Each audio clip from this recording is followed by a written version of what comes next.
Now, day one of the new round of two-day U.S.-mediated peace talks between Russia and Ukraine wrapped up in the United Arab Emirates on Wednesday, with Kyiv saying the focus is to remain on military and security issues. Moscow has reiterated its hardline demands and vowed to continue its military operation. The talks come amid fresh missile and drone attacks on each other's energy infrastructure and continued fighting along the front lines. A second round of US-mediated peace talks between Russia and Ukraine opened in the United Arab Emirates on Wednesday, with Kyiv saying the discussions will focus primarily on military issues. The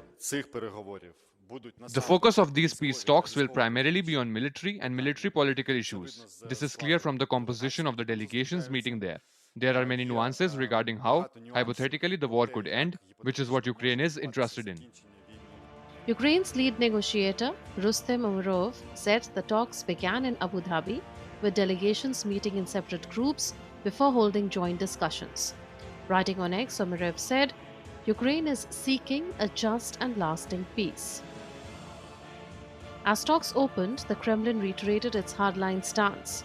Spokesman Dmitry Peskov said Russia's military operation would continue unless Kyiv agreed to Moscow's demands, including withdrawing troops from parts of eastern Ukraine and recognizing Russian control over occupied territory. Russia continues its special military operation. The door to a peaceful settlement is open. Russia maintains its openness. Our position is crystal clear, well understood by both the Kyiv regime and the American negotiators, who are providing their good services in conducting these trilateral negotiations and to whom we are grateful for their efforts. But until the Kyiv regime makes the appropriate decisions, the special military operation continues. Ukraine has rejected the conditions, saying any settlement must freeze the conflict along the current front lines and prevent future attacks. Moreover, Ukrainian strikes targeted energy facilities in parts of Russia's Belgorod region, triggering power outages. The two-day negotiations come amid heightened tensions following a wave of Russian drone and missile strikes on Ukraine's energy infrastructure last week. President Volodymyr Zelensky said the attacks show Moscow continues to prioritize war over diplomacy. Meanwhile, Russian forces advanced toward frontline villages near Zaporizhzhia, prompting evacuations by local authorities. The European Union accused Moscow of exploiting ceasefire talks while continuing attacks. Putin can end this war right now. He doesn't show any signs of wanting to do so. He misuses even the discussions on the ceasefire to continuously attack the civilian infrastructure and kill innocent people. Despite diplomatic efforts to broker a deal, Kyiv and Moscow remain far apart on key issues after multiple rounds of talks. Bureau Report, DD India. And let me now again go to Ambassador Mohan Kumar, the former senior diplomat, to talk about the possible fate of these talks in the quest for peace as far as Ukraine is concerned.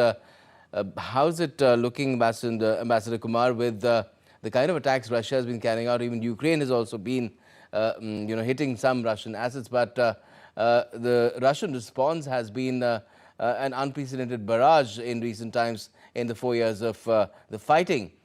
So what does it look like will emerge come when talks are wrapped up, the 2 days are wrapped up tomorrow?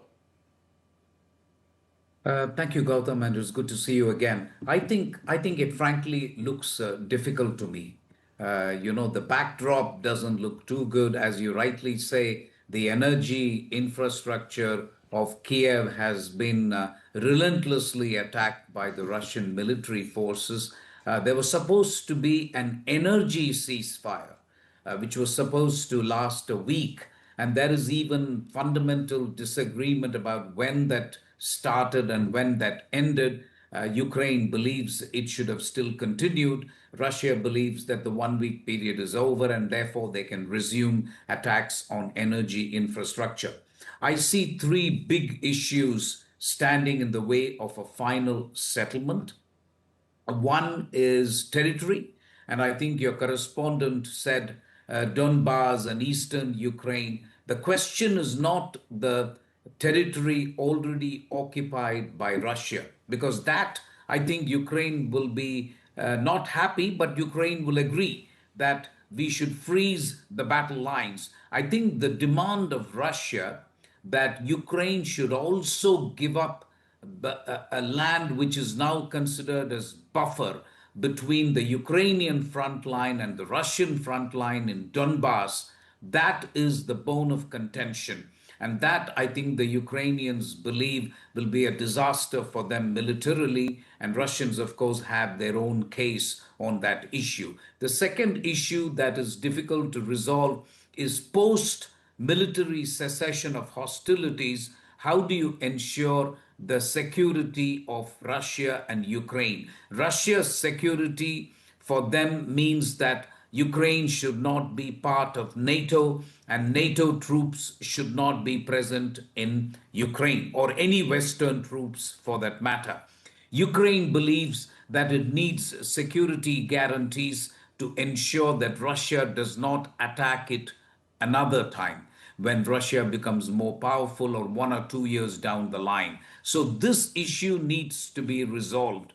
And somehow they will have to find a way where the cessation of hostilities is translated into a proper ceasefire on the ground, and which are the troops that are allowed to actually patrol and keep the peace in Ukraine. The third issue, I think, Gautam, is the fate of the Zaporizhia nuclear plant and who owns that plant. The Russians have demanded that this nuclear plant should be owned and operated by them, whereas Ukraine believes that this plant should be to actually supply power to Ukraine even after the war stops, because as you can imagine, the energy infrastructure of Ukraine has virtually been bombed out of existence. I mean, people are there suffering. It's the dead of winter, the middle of winter, and there is no heating. So you can imagine. So those are the three issues.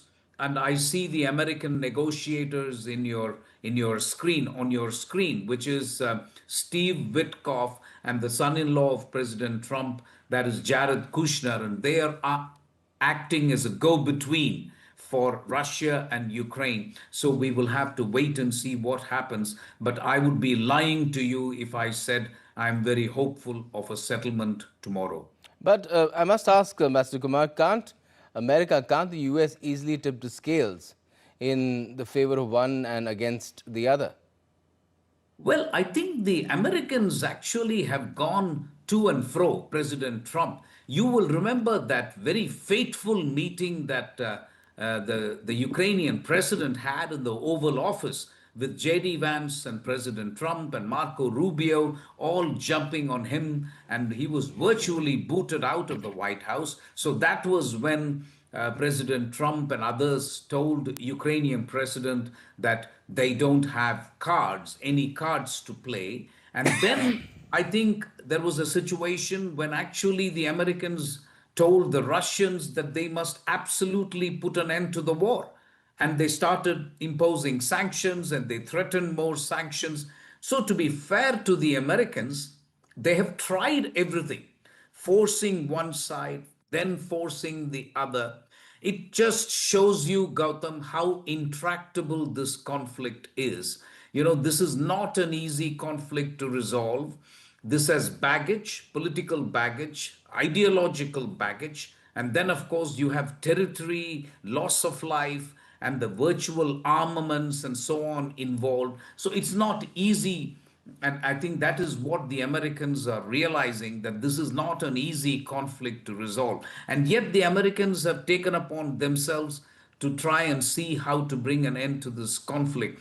So I'll be very surprised if suddenly after the second round of talks in Abu Dhabi, the trilateral talks, as they call it, leads to a permanent peace. On the other hand, if somehow we can go step by step, first put an end to the conflict, stop military operations, because that's something we haven't been able to do, or the Americans haven't been able to do, and then talk of a lasting solution, because bear in mind that the most important actor in some ways is missing in Abu Dhabi, and that is the European Union.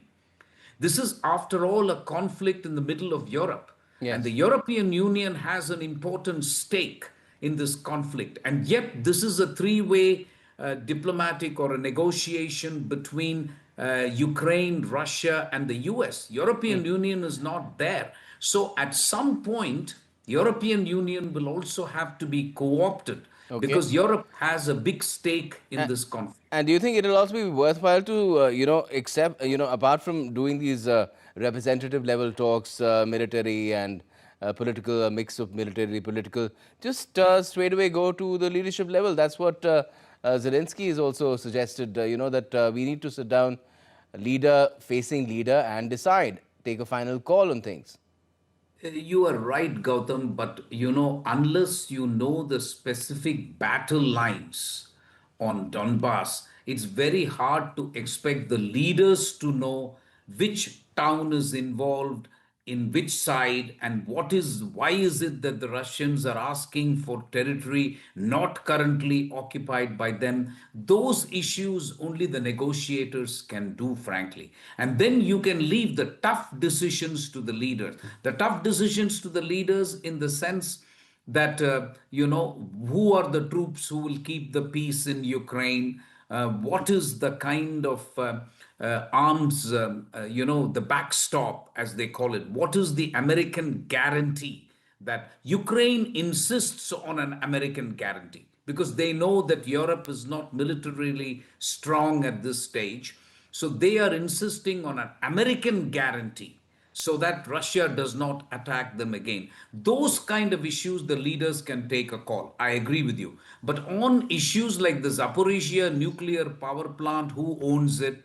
On issues like the front line in Donbass, exactly where this front line should be, those must be tackled by negotiators.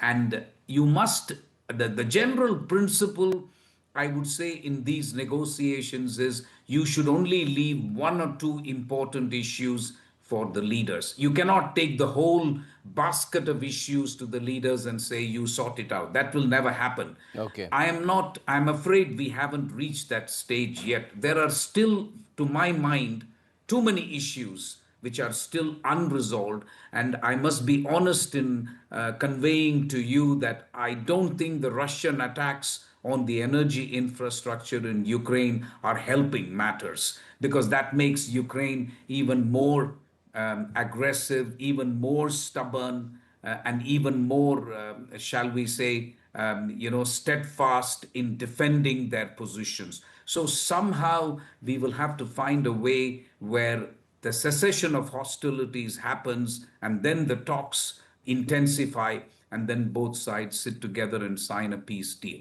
Yes, and but the other reality also is that every passing day, Russia keeps nibbling away at Ukraine's territory. So, in a sense, the war is being lost as well. But ultimately, there cannot be perhaps a defeat through conflict itself. There has to be some kind of a way out. Thank you for joining us for the moment, Ambassador Mohan Kumar.